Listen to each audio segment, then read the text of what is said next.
नमस्कार, आप देख रहे हैं राजस्थान ग्रामीण live news channel. Didwana Kuchaman की पंचायत समिति मकराना के अंतर्गत आने वाली ग्राम पंचायत इंदोखा के सरपंच विक्रम मातवा से राजस्थान ग्रामीण लाइव न्यूज टीम ने की खास मुलाकात। तो आइए देखते हैं संवाददाता वीर सिंह राय की यह खास मुलाकात सरपंच विक्रम मातवा के साथ। नमस्कार, आप देख रहे हैं राजस्थान लाइव और मैं आपके साथ वीर सिंह।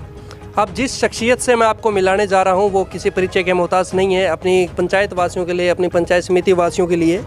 तो जैसे कि बात करें, मेरे साथ इस टाइम जुड़े हुए हैं इंदोखा के वर्तमान सरपंच विक्रम जी मातवा, जिनसे आज खास मुलाकात के अंदर बात करेंगे। इनके क्या मुद्दे हैं, क्या मसले हैं, किन उद्देश्यों को लेकर चुनावी मैदान में आए थे। जैसे कि इनके 2.5-3-4 साल इनके कंप्लीट हो गए हैं, तो उस पर भी अपने बात करेंगे। और सरपंच साहब, पहले तो हमारे चैनल के अंदर आपका बहुत बहुत स्वागत है। फर्स्ट बार आप आए हो हमारे चैनल पे। धन्यवाद सर, आपका भी बहुत बहुत धन्यवाद। जी शुक्रिया सर।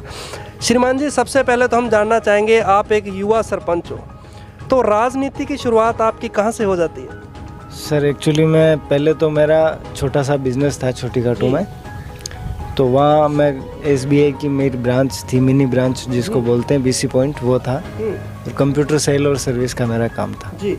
तो लोगों से जुड़ाव था मेरा शुरू से, और लोग बैंक वगैरह में काम के लिए आते थे, तो किसी के कोई समस्या होती थी तो काम करने की रुचि शुरू से थी जी। तो फिर गांव के लोगों ने और सब लोगों ने मिलके बोला चुनाव लड़ेंगे आपको जी। और चुनाव लड़ा। और मैं गांव में मुद्दा मेरा मेन यही था कि प्रत्येक जो गरीब तबका है उसका काम हो। जी बिल्कुल। और कोशिश यही करेंगे, कोशिश भी की है और आगे भी लगातार करते रहेंगे, चाहे सरपंच पद पे हो या ना हो जी, लोगों के काम हो। जी और जी, बहुत अच्छी बात है। जैसे कि बात करें, इनके फादर साहब हैं जो कैप्टन रहे हुए हैं, देश की सेवा की इन्होंने, उसके बाद में ग्राम पंचायत की सेवा कर रहे हैं। ये लोग आपके ग्रामीण कहते हैं कि पहले देश की सेवा, अब हमारे ग्रामवासियों की सेवा करने में लगे हो। और उसके बाद में मैं जानना चाहूँगा, जैसे कि आप सरपंच बनते हो 2020 के अंदर, तो आपके माइंड में सबसे पहले क्या चीज़ थी? अगर हमें यहाँ की जनता सरपंच बनाती है, सबसे पहले इस समस्या का समाधान करेंगे, ऐसी कोई समस्या? सर एक्चुअली मैं मेरे गांव की और मेरी पंचायत की प्रमुख समस्या थी जो पानी की। जी। पानी लोगों के घरों में नहीं आता था, नल तो लगे हुए थे लेकिन कनेक्शन वगैरह नहीं हो रखे थे, आधे कनेक्शन बकाया थे। और एक जो ये गंदा पानी जो भराव है ना, मेरे ग्राम गोठड़ी में ये गंदा पानी का भराव आज के 70 साल पहले से हो रहा है।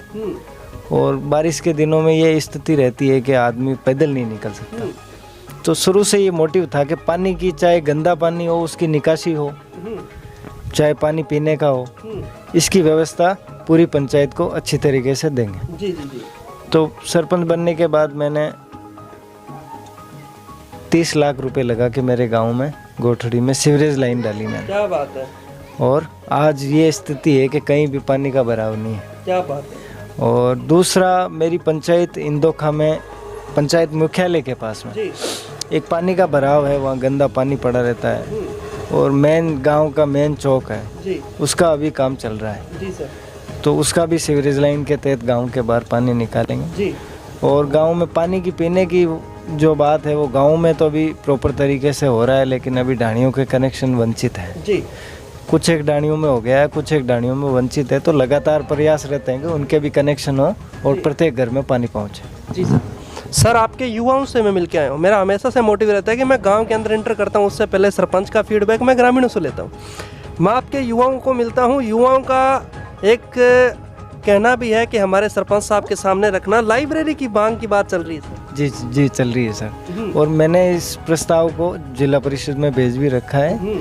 तो नेक्स्ट मीटिंग जब जिला परिषद की होगी तो कोशिश ये करेंगे कि तीनों चारों गाँवों में लाइब्रेरी की व्यवस्था हो। क्या बात है, ये बहुत बड़ी बात कही है सरपंच साहब ने कि जैसे ही हमने प्रस्ताव में तो दे रखा है, जैसे ही अगर हमारा ये कार्यकाल के अंदर हमारी कोशिश रहेगी कि ज़्यादा से ज़्यादा हर ग्राम पंचायत के राजस्व गांव के अंदर हम ये लाइब्रेरी खुलवाने का प्रयास करेंगे। सर, मैं आपके गांव के कुछ एक महिलाओं से मिला हूँ, उनका भी कहना है ग्रामीणों का कि सर हमारे प्रधानमंत्री आवास योजना मकान के लिए अगर हमारे सरपंच साहब हमारे लिए प्रयास करें तो हमें बहुत बड़ी खुशी होगी और हमें उनसे दिलवाने का प्रयास करना। हमने यही कहा कि ये केंद्र सरकार की योजना है, लेकिन सरपंच के दायरे से बाहर की चीज़ है।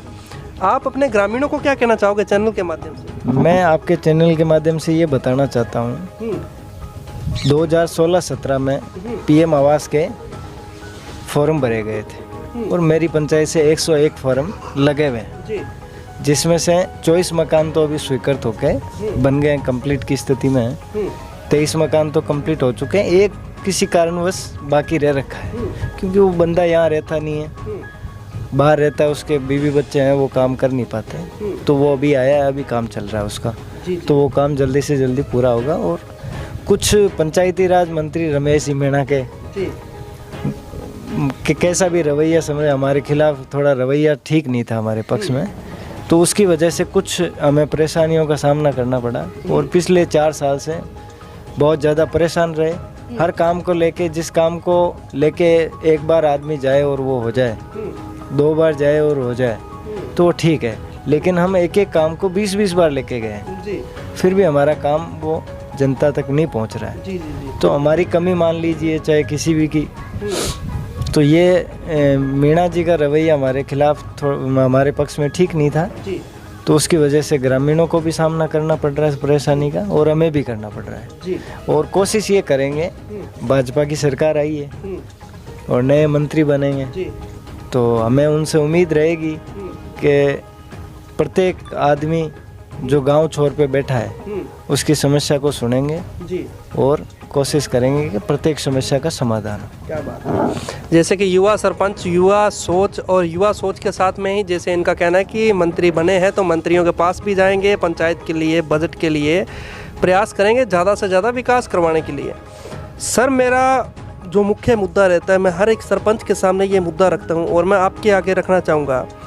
जैसे कि ये मारवाड़ वाले जो क्षेत्र हैं, ये शिक्षा के क्षेत्र में काफ़ी पिछड़े हुए थे, कुछ टाइम पहले की बात कर रहा हूँ, और अब इसके अंदर कुछ ना कुछ बदलाव आ रहा है जी।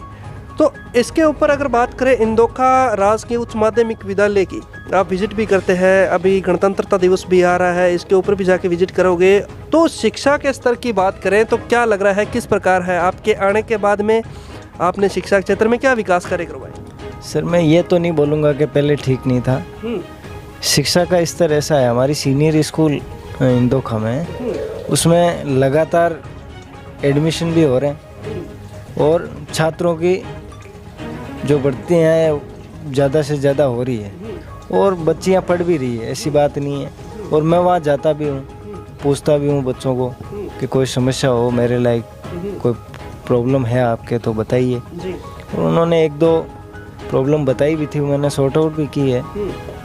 और स्कूल, सीनियर स्कूल में एक ऑफिस की कमी थी, वो भी मैं एमएलए साहब से लेके आया हूँ और बना के एक सुंदर सा भवन दिया है स्कूल में। और हम ये कोशिश यही करते हैं कि बच्चे पढ़ें और प्रत्येक आदमी गांव से एक IAS RS बन के जाए, और मोटिवेट भी करते हैं उनको जाते हैं तो। और स्कूल के अध्यापकों का भी धन्यवाद करना चाहूँगा, मेरे सीनियर स्कूल के जितने भी अध्यापक हैं शानदार पढ़ाई करते हैं और रूटीन चेकिंग पे भी जाते हैं। क्या बात है। एक मुद्दा मैं आपके आगे और रखना चाहूँगा, ये कुछ ग्रामीणों को पता है, कुछ ग्रामीण जो बाहर की वीडियो देख रहे हैं वो भी आपसे जानना चाहेंगे। आपके भाई साहब हैं जो असम राइफल से जुड़े हुए हैं, फादर साहब आपके कैप्टन से रिटायरमेंट है, और फैमिली आपकी पहले से शिक्षा से जुड़ी हुई है, सर्विसमैन भी आपके फैमिली में है, और फिजिकल की बात आती है, स्पोर्ट्स की बात आती है तो सबसे पहले आपकी फैमिली आ जाती है। तो ग्राम पंचायत के अंदर खेल मैदान की बात करें तो इसके लिए क्या अभी तक यहाँ व्यवस्थाएं हैं? सर, ऐसा है कि खेल मैदान के लिए सरकार ने एक योजना बनाई थी कि प्रत्येक ग्राम पंचायत पे एक खेल मैदान होना चाहिए। 2020 में जब सरपंच बना तो उसके लिए मैंने यहाँ से ग्राम पंचायत की ग्राम सभा में एक प्रस्ताव लेके भेजा, उसको SDM साहब के तहत भी भेजा गया, लेकिन एक गवर्नमेंट का रूल बना हुआ है कि स्वैच्छिक भूमि हो या उस पर अगर स्वैच्छिक भूमि अगर पंचायत के पास होती है तो उसके तहत खेल मैदान स्वीकृत होता है। लेकिन मेरी पंचायत की विडंबना ये है कि मेरी पंचायत के पास भूमि नहीं है, तो मैंने कोशिश भी की है पड़ोसी पंचायतों से कि कोई भूमि मेरे को अलॉट हो जाए तो मैं यहाँ खेल मैदान बनाऊँ। उसके लिए मैंने एसडीएम साहब से और कलेक्टर साहब से भी बात की है, 2-3 बार जाके भी आया हूँ, प्रस्ताव भी भेजा गया है। एसडीएम साहब से भी प्रस्ताव जिला कलेक्टर साहब के पास गया हुआ है और कोशिश करेंगे कि जल्दी से जल्दी वो भूमि कटे और बच्चों को खेल मैदान के लिए खेल मैदान अलॉट हो। जी। और अगर बात करें, आपके ग्रामीणों का कहना है कि विकास के अंदर तो बहुत बड़ा आपने डेवलपमेंट किया और विकास के अंदर एक तरह से क्रांति भी लेके आ गए हो। तो आप पहले भी कोई सरपंच पद पे रहे हो या फर्स्ट बार ही आए? फर्स्ट बार ही आया हूँ सर। फर्स्ट बार आने के बाद में इस तरह के काम करवाना, क्योंकि देखा जाए तो 2 साल आपके कोविड में निकल गए और वैसे अगर बात करें तो ABCD समझ में नहीं आती पंचायत की, आपने किस प्रकार कर दिया? सर ऐसा है, इसमें मेरे फादर का बहुत बड़ा हाथ है जी। उन्होंने मेरी बहुत हेल्प की और हमेशा शाम को जब घर पे आता हूँ तो हमेशा यही मोटिव रहता है उनका कि भाई आज क्या हुआ, आज क्या किया तूने। जी। तो एक तो घर वालों से गाइडेंस अच्छी मिलती है और दूसरी चीज़ ये बात मान के चलो आप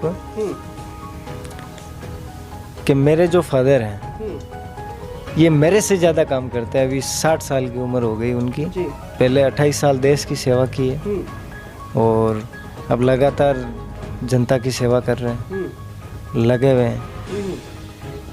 हमेशा से आज भी इनका वही रूल रहता है, रूल रेगुलेशन रहता है कि सूर्योदय से पहले उठना। बिल्कुल 5:30 4:30 बजे तो ये उठ के यहाँ से वॉक के लिए निकल जाते हैं और इनके साथ मेरे को भी उठना पड़ता है। जी जी जी जी। तो ये थोड़ा सा घर पे फौजी रूल लागू है, आज भी लागू है और मेरे को लगेगा कि फादर जब मान लो बुज़ुर्ग हो जाएंगे या एज ज़्यादा हो जाएगी तो मेरे बड़े भैया भी आर्मी में हैं, वो आ जाएंगे। तो मेरा ये घर का सिस्टम है, फौजी रूल रहेगा, हमेशा रहेगा, बिल्कुल रहेगा। और अच्छी बात इसके लिए मोटिवेट भी मिलता है मेरे को, उसको सीखने के लिए भी मिलता है। दूसरी चीज़, एक चीज़ और बताना चाहूँगा आपको कि मेरी पंचायत समिति में प्रधान महोदय और मेरे पूर्व MLA साहब, इन्होंने मेरी पंचायत को बहुत कुछ दिया है।